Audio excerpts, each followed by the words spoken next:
Merci à tous d'être venus. Je veux juste signaler avant de commencer que nous avons été victimes de notre succès. Il y avait quelques dossiers de presse sur une table, il n'y en a plus. Par contre, je les tiens volontiers à votre disposition au format numérique. Il suffit juste de venir me donner votre adresse email et je vous l'enverrai avec plaisir. Voilà. Alors, vous êtes venu assister à cette conférence de presse et je vous remercie. Donc avant de donner la parole au président du comité, je trouvais important de poser un cadre concernant la date. Pourquoi réunir les médias un 14 juillet ?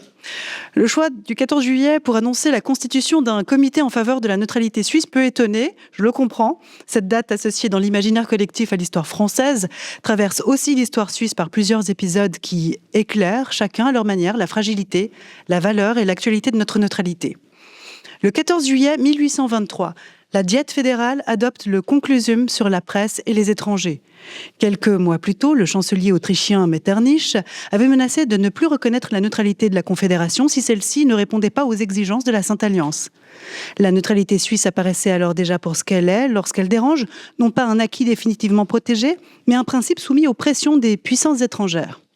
Cette affaire touchait aussi à la liberté de la presse, à l'accueil des étrangers et aux réfugiés politiques, autant de domaines dans lesquels la Suisse a souvent dû arbitrer entre fidélité à ses principes et contraintes diplomatiques. Les journalistes savent mieux que quiconque que la liberté de la presse n'est jamais totalement acquise. Le 14 juillet 1823 rappelle que même en Suisse, des pressions internationales ont conduit les autorités à restreindre cette liberté. Autrement dit, une pression extérieure sur la politique étrangère produit des effets sur les libertés intérieures. La neutralité a des enjeux insoupçonnés, comme notre capacité à décider nous-mêmes de nos règles. Le 14 juillet 1875 meurt à Genève le général Guillaume-Henri Dufour, figure majeure de la Suisse moderne. Dufour reste associé à la pacification de la guerre du Sonderbund, à la cohésion confédérale et à la naissance de l'action humanitaire internationale. Il participa activement à la création de la Croix-Rouge, présida le comité international de 1863 à 1864 et contribua à l'organisation de la première conférence internationale de Genève, c'était en août 1864, qui donna naissance à la première convention de Genève. Le 14 juillet 1951, au Palais des Nations, à Genève, se tient une séance de la conférence de plénipotentiaires sur le statut des réfugiés et des apatrides. Dans l'Europe de l'après-guerre, Genève devient alors l'un des lieux où se construit un droit international destiné à protéger les personnes déracinées par les conflits, les persécutions et les bouleversements politiques. Là encore, la neutralité suisse trouve un prolongement concret, offrir un terrain de discussion, de négociation et de droit dans un monde encore marqué par les ruines de la guerre. Le 14 juillet 1987, toujours au Palais des Nations, se tient une séance plénière de la conférence du désarmement. Créée en 1979, cette instance multilatérale traite notamment du désarmement nucléaire, de la prévention de la guerre nucléaire et de la limitation de la course aux armements. Genève y apparaît encore dans son rôle le plus exigeant, celui d'un lieu où les États, même opposés, peuvent se parler. La neutralité suisse ne garantit pas la paix à elle seule, mais elle contribue à rendre possible les espaces où la paix se discute. Enfin, le 14 juillet 2022, le Conseil fédéral publie un communiqué sur le sondage complémentaire Sécurité 2022. Dans le contexte de la guerre en Ukraine, il constate que la neutralité suisse est perçue de manière plus critique par une partie de la population, tandis que les coopérations avec l'OTAN ou l'Union européenne en matière de politique de sécurité gagnent en popularité. Ce constat marque un tournant. La neutralité, longtemps considérée comme une évidence partagée, redevient un objet de débat, de tension et de clarification. Ces 5 jalons rappellent que lorsque l'ordre international se tend, la neutralité suisse est interrogée, menacée, mais aussi appelée à jouer un rôle politique, diplomatique et humanitaire qui doit être défendu. C'est dans cet esprit que nous avons choisi cette date pour annoncer la constitution d'un comité en faveur de la neutralité suisse à Genève, ville du droit humanitaire et du dialogue international qui doit redevenir un espace crédible au service de la paix. Alors maintenant, pour nous expliquer comment est né le comité pour la Genève internationale et sa neutralité, je donne la parole au docteur Samuel Sommaruga qui l'a créé. Merci Elena. Mesdames, messieurs, chers représentants de la presse, chers amis, merci d'être présents aujourd'hui. Nous nous réunissons dans un moment grave. Depuis plusieurs années, la guerre est revenue sur le sol européen. À nos portes, le Proche-Orient et le Moyen-Orient sont traversés par des conflits d'une intensité dramatique. Les tensions internationales augmentent, les économies souffrent, les armées réclament davantage de moyens. Et trop souvent, la diplomatie semble impuissante face à la logique de confrontation. Dans ce contexte, une question simple se pose à notre pays. Quel rôle la Suisse doit-elle jouer dans le monde ? Doit-elle devenir un acteur parmi d'autres dans la logique des blocs, des sanctions, des rapports de force et de l'alignement ? Ou doit-elle préserver ce qui fait sa singularité historique, sa capacité à parler à tous, à accueillir tous les camps, à rester disponible pour le dialogue, la médiation et la paix? Notre réponse est claire. La Suisse doit rester neutre. Elle doit l'être de manière crédible, cohérente et compréhensible. C'est pour cette raison que nous avons créé le Comité pour la Genève internationale et la neutralité, le COGIN. Nous sommes un comité de citoyens genevois créé en 2026, venus de différents milieux sociaux, professionnels et politiques. Nous ne venons pas tous du même bord, nous n'avons pas tous les mêmes sensibilités, et c'est précisément ce qui donne du poids à notre démarche. Nous ne sommes pas ici réunis pour défendre un parti, nous ne sommes pas réunis ici pour ajouter une polémique à une époque qui en comporte déjà suffisamment. Nous sommes réunis pour défendre une idée plus grande que nos appartenances. La neutralité suisse et la vocation internationale de Genève. Je m'exprime aussi aujourd'hui avec mon propre parcours.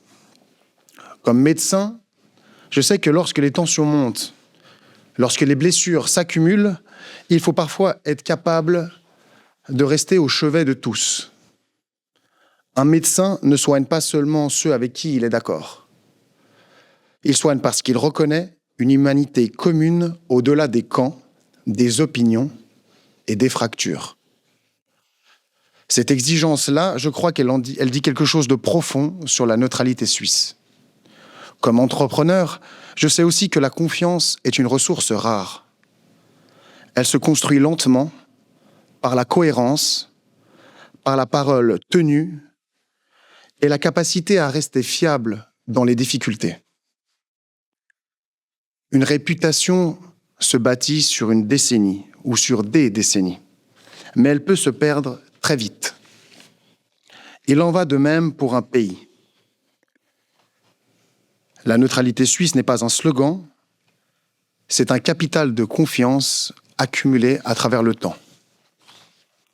Comme médecin, comme entrepreneur, mais surtout comme genevois, je mesure chaque jour ce que représente la Genève internationale. Genève, ce n'est pas seulement une ville. C'est un lieu où l'on peut encore se parler lorsque le monde se déchire. C'est un lieu où l'on peut encore se parler lorsque le monde se déchire. C'est un espace où la diplomatie, le droit humanitaire, les organisations internationales, les ONG, les missions diplomatiques, les acteurs religieux, académiques, économiques ou humanitaires peuvent se rencontrer. Cette fonction n'est pas acquise pour toujours, elle dépend de la crédibilité de la Suisse. Or, cette crédibilité repose sur une chose essentielle. Être perçu comme neutre par ceux qui ne parlent plus. La neutralité n'est pas l'indifférence, elle n'est pas la lâcheté, elle n'est pas le silence devant la souffrance. La neutralité est une discipline stratégique. Elle signifie que la Suisse refuse de devenir l'instrument d'une puissance contre une autre. Elle signifie que notre pays doit pouvoir condamner des violations du droit, rappeler les principes humanitaires, défendre les populations civiles, mais sans se transformer en un acteur aligné d'une confrontation internationale. C'est une nuance essentielle. Dans un monde de plus en plus polarisé, beaucoup veulent obliger les pays à choisir un camp. Mais la Suisse a une autre mission. Notre rôle n'est pas de parler plus fort que les autres. Notre rôle est de rester capable de parler à tous. La neutralité protège aussi notre sécurité. En renonçant aux alliances militaires, tant que notre territoire n'est pas directement menacé, en refusant d'entrer dans les logiques d'escalade, la Suisse réduit le risque d'être entraînée dans des conflits qui ne sont pas les siens. Dans une époque où les guerres deviennent hybrides, militaires, économiques, informationnelles et technologiques, cette prudence n'est pas dépassée. Elle est au contraire plus actuelle que jamais. La neutralité est également une garantie démocratique. Elle évite que les choix fondamentaux de politique étrangère soient modifiés au gré des pressions du moment, des émotions de l'actualité ou des alignements circonstanciels. Une neutralité claire protège les citoyens. Elle oblige les gouvernants à agir dans un cadre lisible, stable et conforme à la volonté populaire. Un peu neutre n'est plus neutre. Si la Suisse devient neutre seulement quand cela l'arrange, si elle parle de médiation tout en étant perçue comme alignée, alors elle perd progressivement ce qui faisait sa force, sa capacité à être acceptée comme un tiers de confiance. Et c'est Genève qui en paiera le prix. La Genève internationale n'est pas seulement une vitrine, elle est une responsabilité. Ici se trouvent des organisations internationales, des institutions humanitaires, des missions diplomatiques, des acteurs de paix et de dialogue. Ici vivent des traditions qui dépassent nos frontières. Le droit international humanitaire, l'esprit des conventions de Genève, la présence du CICR, la possibilité de la médiation. Si la Suisse affaiblit sa neutralité, elle affaiblit aussi Genève. C'est pourquoi notre comité souhaite porter un message simple.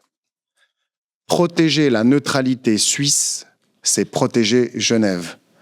Protéger Genève, c'est protéger une fonction unique dans le monde. Nous savons que la neutralité ne résout pas tout. Elle ne met pas fin à elle seule aux guerres. Elle ne supprime pas les tragédies. Elle ne dispense pas la Suisse d'avoir une politique étrangère exigeante, ni de défendre le droit, ni d'assumer ses responsabilités humanitaires. Mais elle donne à la Suisse un rôle propre. Dans le concert des nations, chacun joue sa partition. Certains États sont des puissances militaires, d'autres sont des puissances économiques, d'autres encore cherchent à étendre leur influence. La Suisse, elle, a une autre partition à jouer, celle du dialogue, de la médiation, du droit humanitaire et de la paix. Cette partition n'est crédible que si notre neutralité est claire. C'est le sens de notre engagement en faveur de l'initiative populaire sauvegarder la neutralité suisse. Nous voulons que la neutralité ne soit pas une formule vague, modifiée selon les circonstances, mais un principe démocratiquement consolidé. Nous voulons que les générations futures puissent encore hériter d'une Suisse capable de servir la paix parce qu'elle n'aura pas renoncé à son indépendance. Notre démarche est genevoise, mais elle n'est pas seulement locale. Elle concerne toute la Suisse. Elle concerne notre place en Europe. Elle concerne notre rôle dans le monde. Elle concerne aussi notre responsabilité envers ceux qui, demain, auront besoin d'un lieu où négocier, d'un pays capable d'accueillir, d'une ville capable d'ouvrir des portes quand toutes les autres sont fermées. Genève doit rester ce lieu, la Suisse doit rester ce pays. C'est pourquoi aujourd'hui, au nom du COJIN, nous appelons les citoyens et les citoyennes à soutenir une neutralité claire, solide et crédible. Non par nostalgie, non par repli, non par indifférence au monde, mais parce que dans un ordre international de plus en plus instable, la Suisse doit préserver sa liberté d'action, sa crédibilité diplomatique et sa capacité de paix. Nous disons oui à la neutralité, oui à la Genève internationale, oui à une Suisse qui parle à tous, oui à une Suisse vraiment neutre. Je vous remercie. Oui, alors Ça mérite des applaudissements. Effectivement. Et maintenant, je donne la parole à l'ancien ambassadeur Jean-Daniel Roux. Merci beaucoup, merci pour ces rappels historiques. Vous auriez pu rajouter qu'aujourd'hui, 14 juillet 2026, a lieu le défilé sur les Champs-Élysées où a été conviée une coalition des nations volontaires autour de Vladimir Zelensky, qui illustre parfaitement les dangers auxquels M. Sommaruga a fait référence dans son discours très sage. Merci pour ces sages paroles. Le danger d'un conflit européen est là, il est présent. Il ne faut pas se voiler la face. Peut-être depuis la Deuxième Guerre mondiale, on n'a jamais vécu une situation aussi instable en Europe. Quelque part, pendant la guerre froide, la situation était beaucoup plus claire et beaucoup plus stable, avec des codes de fonctionnement, des accords, notamment dans le domaine nucléaire, qui fonctionnaient bien. Depuis la crise des missiles de Cuba, il y a eu tout un développement d'accords sur le désarmement, en tout cas la maîtrise des armements nucléaires. Et maintenant, il n'y a plus un de ces accords qui est en vigueur. Donc on vit dans une période de très grande instabilité internationale, nourrie par des conflits qui ne sont pas les nôtres. Je crois que c'est important de le répéter, de le répéter, de le répéter. La guerre en Ukraine, ce n'est pas notre guerre. La guerre à Gaza, ce n'est pas notre guerre. Alors évidemment, il faut condamner les crimes de guerre. Moi, j'ai souvent parlé de crimes d'agression de la Russie contre l'Ukraine, mais il ne faut pas dire que ce sont nos guerres. Et encore moins l'Iran. Alors, qu'on pourrait aussi désigner de guerre d'agression, évidemment, mais comme c'est les Américains, en général, on préfère dire que c'est une guerre de choix. Pourquoi ce vote est important ? Il ne faut pas se leurrer. Si l'initiative est rejetée, a fortiori si elle est rejetée une large minorité, il y aura deux conséquences. À l'externe, cela sera perçu comme la Suisse abandonne sa neutralité. Le peuple suisse abandonne sa neutralité. Donc, ça aura un impact direct. À l'interne, ça va renforcer tous les milieux qui prônent déjà aujourd'hui l'abandon de la neutralité. Et ces milieux-là sont très puissants, surtout en Suisse alémanique, dans les médias, dans l'économie et puis dans l'administration. J'y reviendrai. Or, la neutralité est un facteur, un élément fondateur de notre identité collective comme Suisse. Un personnage très, très connu en Suisse alémanique me disait « Sans neutralité, il n'y a plus de Suisse ». Il ne faut peut-être pas oublier que la neutralité a joué un rôle extrêmement important de cohésion, de facteur de cohésion nationale. Et rien ne permet d'exclure qu'à l'avenir, les tensions entre les différentes régions du pays pourraient revenir à l'avant.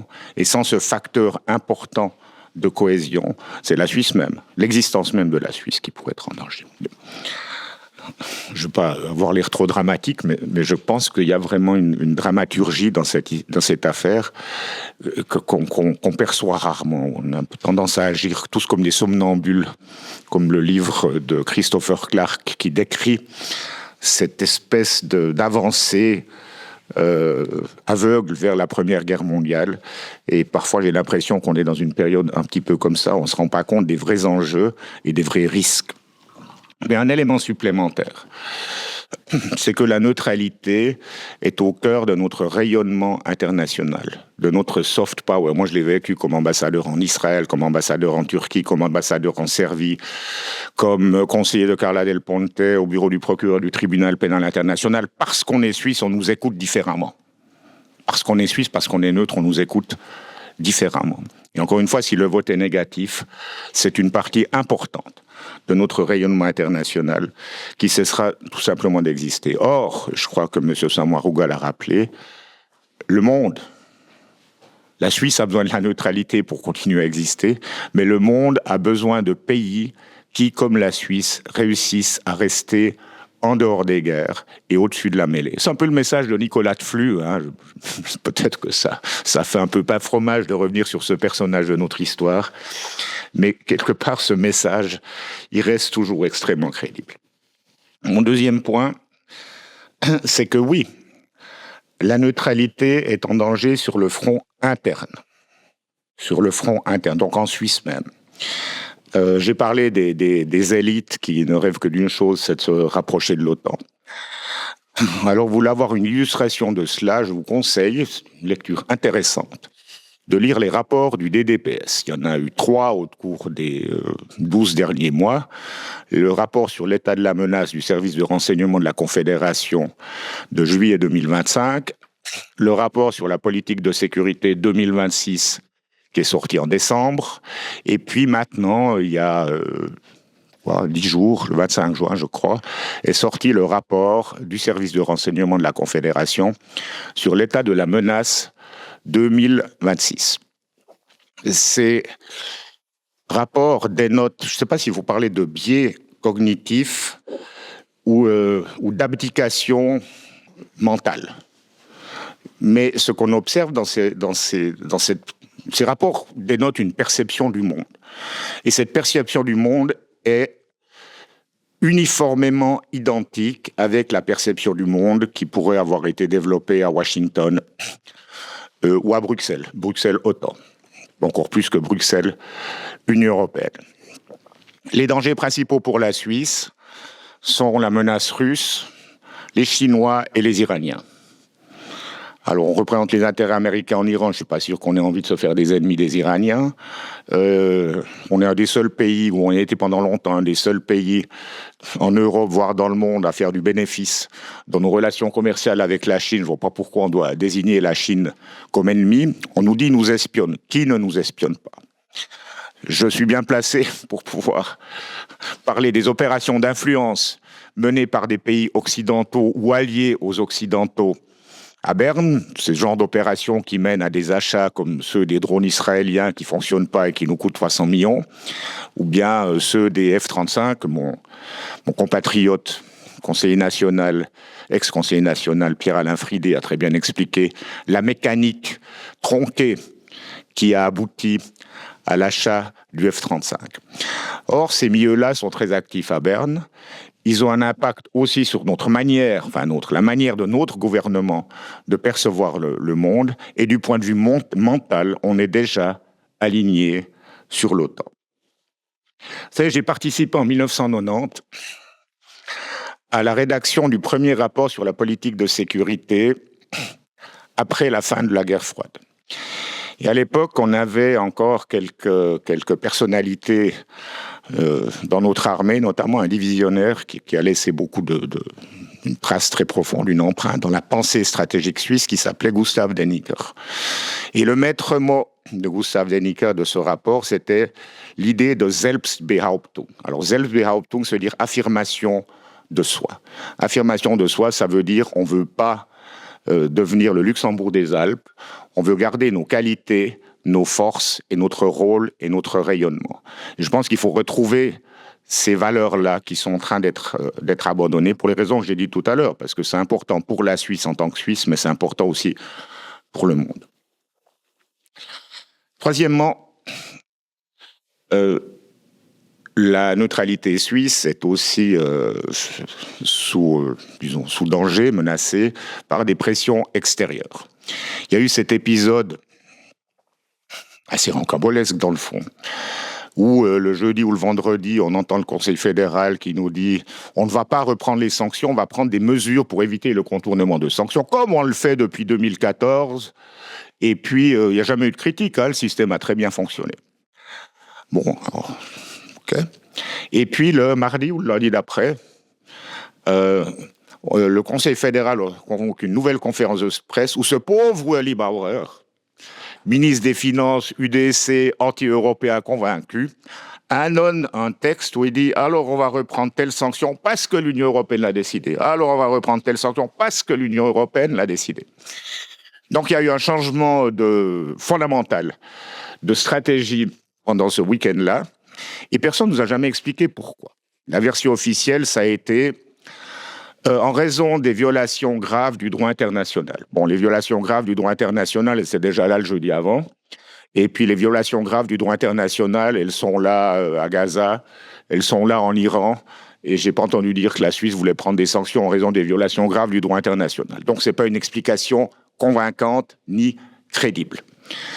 Quand on va chuchoter dans les couloirs de l'administration fédérale, on dit oh, il y a eu des pressions.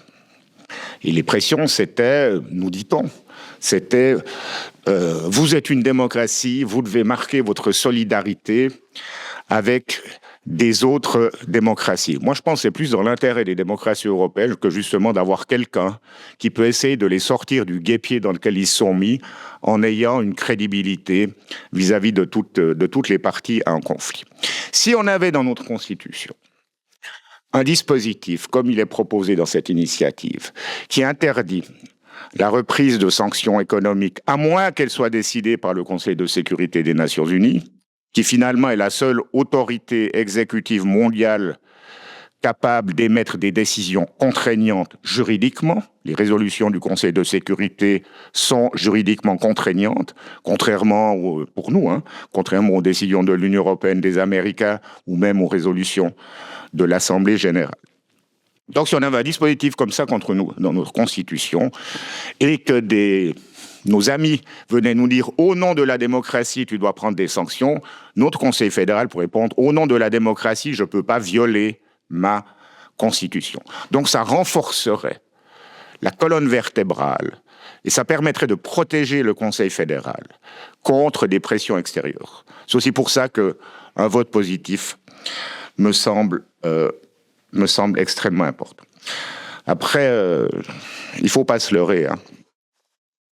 Si le vote est positif, ça nous permettra justement d'essayer de changer cette attitude, d'essayer de contrer ces pressions extérieures, mais surtout changer l'attitude qui règne au milieu. C'est pas seulement au sein du DDPS, il y a toute une élite, soi-disant intellectuelle, qui en général ont tous les mêmes sources de financement, qui répercutent ce message et qui veulent abandonner la neutralité. Ça permettra de les contrer, ça donnera un signal clair si le peuple suisse vote oui. Si le peuple suisse vote non, a fortiori si c'est à une large majorité, alors ça sera la porte ouverte pour une intégration d'abord fonctionnelle à l'OTAN. On y arrive, l'interopérabilité, c'est une intégration fonctionnelle à l'OTAN, mais pas une intégration de jure, et puis peut-être à terme, une intégration de jure. Donc voilà les raisons qui, moi, me poussent, et je ne suis pas partisan. Je trouve dommage, mais c'est un peu typique, quand on n'a rien à dire sur l'argument, on attaque le messager. Donc ce qu'on fait là, c'est qu'on dit « Ah, c'est une initiative de l'UDC, donc il faut voter non ». Non, je pense que c'est vraiment un raisonnement qui est beaucoup trop court. La situation internationale est beaucoup trop grave, et même la situation au sein de nos institutions est beaucoup trop grave pour qu'on se limite à cette lecture partisane de l'initiative. Il faut voir le fond des choses, et le fond des choses, à mon avis, réclame de la part des citoyens suisses qui s'interrogent, qui interrogent leur conscience, qu'est-ce qui fait mon identité, indépendamment de toute considération partisane. Voilà. Merci, Monsieur Ruch. D'ailleurs, nous avons Alexander Enilin, coprésident du Parti suisse du travail, justement, qui est sorti de cette logique partisane. Il va nous l'expliquer. Bien, merci. Donc, effectivement, pourquoi le Parti suisse du travail a décidé à une très large majorité à son comité central de soutenir cette initiative? Eh bien, d'abord parce que la Suisse est officiellement neutre, encore jusqu'à ce jour. Est-ce qu'elle l'est en pratique? Enfin, en réalité, de moins en moins. Depuis des années, il y a une politique, une dérive très constante et très grave du Conseil fédéral, une grande partie d'administration fédérale, de certaines élites politiques et intellectuelles, où on fait une interprétation de plus en plus flexible de la neutralité. Alors les opposants disent oui, il ne faut pas graver une définition trop figée dans le marbre de la Constitution de la neutralité pour que le Conseil fédéral ait une marge de manœuvre. Le problème, c'est que la marge de manœuvre du Conseil fédéral, c'est vider la neutralité de son sens. Et, disons, la politique étrangère de la Confédération, il faut dire, c'est un alignement unilatéral sur les États-Unis principalement, sur l'Union européenne, sur l'OTAN, sur Israël.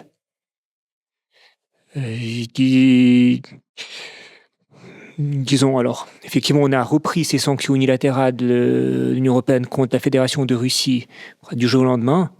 Alors, évidemment, il ne s'agit pas pour le Parti socialiste du travail du tout de justifier l'invasion russe, on l'a fermement condamnée. Mais enfin, on reprend ces sanctions unilatérales du jour au lendemain. Et par contre, quand c'est que des sanctions ont été prises contre les États-Unis, à aucun moment, en plein génocide, on continue une coopération à tous les niveaux, disons, avec Israël. Le ministre des Affaires étrangères, c'est l'ancien président de l'association Suisse-Israël, il faut quand même le dire. Elbit, l'entreprise Elbit, qui est une entreprise d'armement, opère en Suisse. On a toutes sortes de collaborations qui profitent au complexe militaro-industriel israélien. On exporte de biens à double usage. Disons, même le droit de neutralité devrait l'interdire. Mais pourtant, on le fait. Disons, la Confédération, au lieu de garder une neutralité, on s'empresse d'interdire le Hamas comme organisation terroriste. Alors, je ne veux pas du tout faire l'apologie du Hamas, mais disons, cette prise de parti en plein génocide, c'est quand même très grave. Et par rapport à l'OTAN, disons, on a cette interopérabilité, on a un partenariat pour la paix, un accord PESCO qui permet des troupes de l'OTAN de transiter par le territoire suisse sans demande d'autorisation préalable. Et, disons, c'est en violation grave vers le droit de la neutralité. Et par ailleurs, disons, des boycotts, des sanctions complètement illégales que, théoriquement, la Confédération condamne.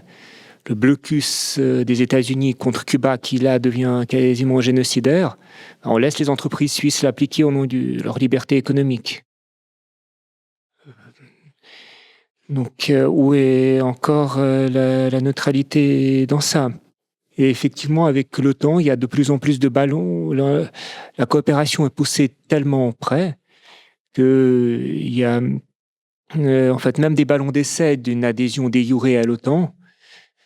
C'est l'ancien chef de l'armée qui a dit que la Suisse pourrait envoyer des troupes en Ukraine pour un éventuel cas d'un cessez-le-feu. Alors on est très très loin d'un cessez-le-feu, mais l'envoi de troupes à l'étranger dans le cadre de l'objectif d'un bloc, c'est... Je dirais, il faut voir jusqu'à où ça va aller. Disons, pourquoi on achète ces F-35, qui sont des bombardiers furtifs de l'OTAN destinés à porter des armes nucléaires états-uniennes. Effectivement, si on ne stoppe pas ça maintenant, jusqu'où ça ira? Est-ce que effectivement, on nous fait le chantage, oui, il faut être la coalition des démocraties contre les puissances autoritaires. Encore ce discours du monde libre contre l'axe du mal. Il faut rappeler que l'OTAN, c'est pas une institution bienveillante ou légitime, c'est une alliance militaire dominée par les États-Unis. Même le principal danger pour la paix mondiale, le bloc la puissance impérialiste la plus agressive, celle qui n'a jamais été en paix un seul jour depuis des dizaines d'années, c'est les États-Unis.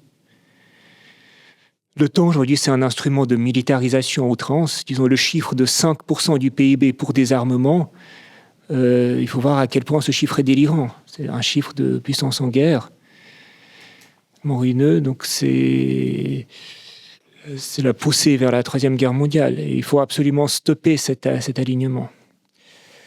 Alors, de fait de cet alignement, la neutralité suisse est de plus en plus mise en doute par à peu près tout le monde. La Suisse perd sa crédibilité pour jouer son rôle de médiateur. Alors on dit oui, ce rôle est moins demandé depuis que les grandes puissances jouent plus du rapport de force et veulent... disons, le droit international est remis en cause, donc on préfère le pur rapport de force par la guerre à des médiateurs.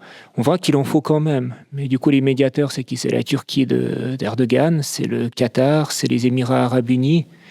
Est-ce que c'est vraiment mieux pour la paix mondiale que ce soit ces régimes-là qui jouent ce rôle de bons offices? Enfin, probablement pas. Et par rapport au droit international, alors oui, c'est facile de dire que l'ONU n'est pas efficace, que le droit international a rarement été respecté, que l'Union est complètement bloquée.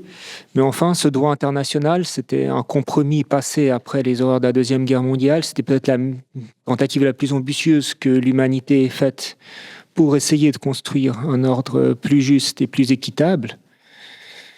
Alors ça a été très très partiellement un succès, mais on voit maintenant que aujourd'hui, avec Trump, la nouvelle doctrine des États-Unis, on fait même plus semblant de vouloir un monde régi par les règles. C'est le pur rapport de force, c'est l'intérêt impérial avant tout. Et c'est des guerres on n'essaie même plus de donner une justification où on prétend servir des principes vaguement supérieurs et vaguement honorables. Non, nous, on veut contrôler le pétrole, on veut contrôler ci, on veut contrôler ça, donc on agresse des pays souverains. Donc on se voit que cette alternative d'un monde sans règles, c'est le monde d'avant la Première Guerre mondiale, on sait ce que ça a donné. Donc est-ce qu'on veut laisser le Conseil fédéral, par lâcheté, par soumission, nous entraîner dans ce monde-ci, ou est-ce qu'on veut quand même essayer de défendre ce qu'on a essayé de construire après 1945, alors qui était très limité, qui était très imparfait, mais ce qui est évidemment infiniment mieux que que là on se dirige maintenant. Et une Suisse neutre, alors ça va pas, elle a un impact limité, mais une Suisse neutre qui respecte vraiment sa neutralité peut jouer en tout cas une petite contribution pour construire un monde plus juste. Une Suisse alignée sur les États-Unis, non, clairement pas. Alors, pour ces raisons que j'ai dites, le Parti suisse du travail a décidé de soutenir cette initiative et d'en faire une campagne importante. Dire qu'on a aussi constitué au niveau national un comité pacifiste et internationaliste pour la neutralité, avec, en plus de nous, donc c'est le comité national de gauche pour la neutralité, avec le Parti communiste du Tessin, l'association Suisse Cuba, le Mouvement pour la paix, le Parti du travail de Bâle, Neue NATO, Neutralität für Frieden und Ausgleich, Linksbündig et le syndicat CISA. Alors, pour finir, je vais dire quelques mots. Évidemment, bon, je viens de la gauche. Vous savez bien que cette position que le Parti suisse du travail a choisi d'adopter n'est pas unanime à gauche. Alors, quelques mots alors pour une certaine partie de la gauche qui, ma foi, est contre parce qu'elle est d'accord qu'on devrait s'aligner plus sur, collaborer plus avec l'OTAN, éventuellement avec une Union européenne qui se doterait d'une armée qui devient un empire parmi les autres empires en concurrence avec d'autres. Alors, ma foi, ces gens-là, j'ai pas grand-chose à dire, hormis que, ma foi, nos positions sont opposées. Par contre, pour des camarades qui aussi sincèrement défendent des positions anti-impérialistes, anti-OTAN, anti-États-Unis, mais qui sont contre cette initiative, ma foi, je veux dire que je comprends leurs arguments, je les respecte, mais je pense qu'ils ne sont pas concluants. Alors le fait que l'initiative vienne de l'UDC et que pour beaucoup de raisons l'UDC n'est pas fréquentable politiquement, alors oui, je comprends, c'est embarrassant pour nous. Je pense que c'est important de souligner que le Parti suisse du travail soutient seulement l'initiative, pas les initiants. Disons, on mène une campagne strictement indépendante qui exclut toute collaboration avec l'UDC. On a formé un comité de gauche donc qui n'a aucun lien, aucun rapport avec l'UDC. Disons, il faut dédramatiser cet enjeu. Alors l'UDC a sans doute ses arrière-pensées et ses objectifs tactiques propagandistes avec cette initiative que on ne pourrait pas empêcher de les poursuivre de toute manière. Mais ce qu'on essaye d'obtenir en soutenant l'initiative, c'est uniquement d'inscrire un article dans la Constitution qui serait applicable, qui aurait des conséquences, qui limiterait la dérive du Conseil fédéral. C'est seulement cet article et c'est seulement ça qui serait inscrit, rien de plus. Aucun autre objectif, aucun avantage pour l'UDC ne serait inscrit dans la Constitution. Et enfin, c'est peut-être bien de dire que même si l'initiative a été lancée par l'UDC, en fait, l'idée vient de l'historien René Reca, qui est plutôt un social-libéral, qui a essayé d'approcher différents milieux, de faire un comité interparti. Ma foi, seulement l'UDC a été intéressé, mais... Et enfin, par rapport à la neutralité, D'autres groupes de gauche disent oui, la neutralité, c'est hypocrite entre choisir rester neutre entre l'oppresseur et l'opprimé, c'est choisir l'oppresseur. Des positions. Alors je peux comprendre quelque part. Le Parti du travail ne mythifie pas la neutralité comme un mythe identitaire. Enfin, on sait bien que la neutralité a une certaine histoire. C'était un compromis voulu au lendemain de la guerre de 30 ans par les grandes puissances de l'époque. On sait aussi qu'au nom de la neutralité, la Confédération moderne a fait un peu tout et n'importe quoi, d'ailleurs souvent n'importe quoi. Le Conseil fédéral en a fait une interprétation très, très flexible. Ça a caché en réalité souvent un alignement de fait sur certains intérêts plutôt que d'autres. Effectivement, durant la Deuxième Guerre mondiale, c'était une réalité très approximative et quand même très partiale envers un camp. Tout ça, mais malgré tout, dès sa fondation, le Parti du travail a fermement soutenu non seulement la neutralité, mais l'implication stricte de la neutralité. C'est insurgé contre ce qu'à l'époque on appelait neutralité et solidarité, qui était une espèce d'inscription dans ce qu'on appelait le monde libre, qui pour nous était le camp impérialiste. Pourquoi on l'a soutenu? Alors pas parce qu'on mythifiait la neutralité, mais parce que elle reste quand même importante. Non seulement c'est une limitation de marge de manœuvre que le Conseil fédéral n'utiliserait pas à bon escient, mais ça peut être un engagement pour une politique de paix conséquente. Et on a toujours soutenu une Suisse non alignée dont la meilleure politique de sécurité pour la Suisse n'est pas son armée, mais une politique de paix et de désarmement conséquente. Et de pouvoir parler aux différents blocs en conflit sans être aligné sur l'un d'entre eux. Alors le fait, oui, ce serait mieux une Suisse solidaire avec des peuples en lutte. Alors, une chose à dire, cette initiative implique des réglementations par rapport à la neutralité sur le plan militaire, sur le plan des sanctions, sur le plan des adhésions à l'alliance militaire ou de participation aux guerres. Elle n'implique pas la non-participation, la prise de position diplomatique. Elle n'implique pas une politique de neutralité au sens large. Alors sur le fait, oui, ce serait mieux d'être fermement contre les puissances impérialistes pour peuple en lutte. C'est un débat que le parti a eu à sa fondation, avec les instances dirigeantes de l'époque qui incorporaient notre premier président Léon Nicole. C'est envenimé, Léon Nicole avait été exclu. Malheureusement, c'était l'issue inévitable. À l'époque aussi, il avait cette position, non, on ne peut pas être neutre parce qu'au fond, la Troisième Guerre mondiale a déjà commencé, il faut choisir son camp.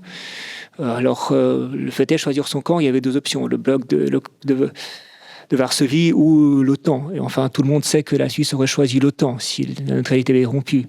Et là, aujourd'hui, on fait face au même choix. Disons, l'alternative, c'est ou une Suisse neutre, ou une Suisse alignée sur l'OTAN, peut-être adhérente à l'OTAN, peut-être participante à des guerres de l'OTAN. Donc, par rapport aux sanctions, oui, c'est vouloir faire du commerce avec tout le monde. Alors, on cite comme exemple l'Afrique du Sud de l'apartheid. Alors, avec cette initiative, la Suisse n'aurait pas pu faire ce qu'elle avait fait à l'époque parce que la Suisse avait contourné des sanctions de l'ONU contre l'Afrique du Sud et la Suisse ne faisait pas partie de l'ONU à l'époque. Aujourd'hui, ces sanctions ont été applicables d'après l'initiative. Mais enfin, les sanctions unilatérales des États-Unis, de l'Union européenne, sont illégales en droit international. Elles n'ont jamais fait tomber un régime, elles n'ont jamais stoppé une guerre ou des crimes contre l'humanité. Par contre, elles ont provoqué près de 500 000 morts par an, des gens ordinaires, des enfants qui n'ont pas accès à des médicaments, et ils font du mal au peuple, pas au régime. Il y a l'ancienne secrétaire d'État aux États-Unis, Madeleine Albright, qui a dit une question, oui, des millions d'enfants irakiens morts par manque d'accès à notre médicaments, pour faire tomber Saddam Hussein sans valer le prix, nous, on ne pense pas ça. Donc,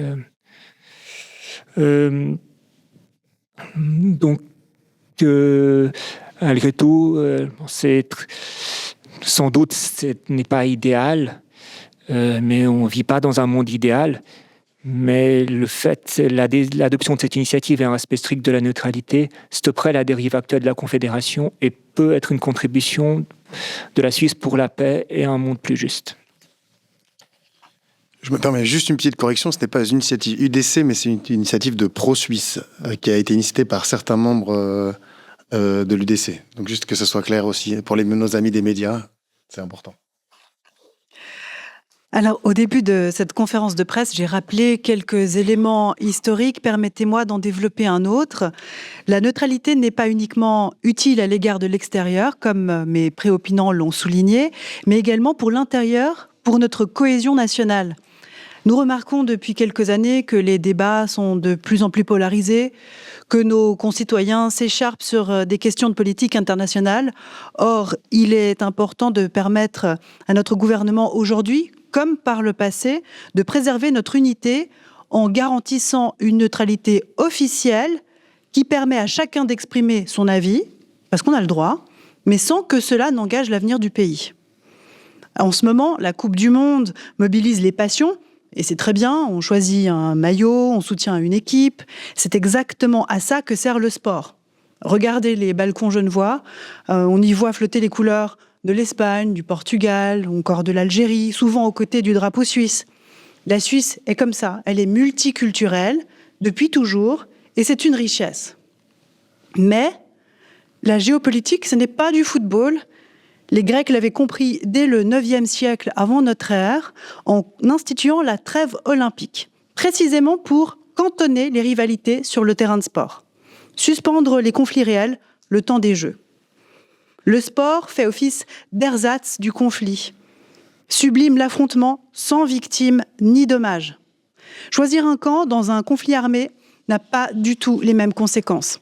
Les victimes et les dommages sont réels, et la Suisse peut se permettre, comme ça, d'avoir des balcons colorés, à condition de garder sa politique étrangère, non pas en noir et blanc, nous y viendrons dans un instant, mais en rouge et blanc, couleur de son drapeau et symbole de neutralité à travers le monde. Drapeau, d'ailleurs, adopté suite à une proposition de Guillaume-Henri Dufour. Encore lui. C'est également à Dufour que l'on doit l'inversion des couleurs, croix rouge sur fond blanc, pour symboliser la Croix-Rouge internationale. Le même homme a donc donné à la Suisse son drapeau et à l'humanitaire son emblème.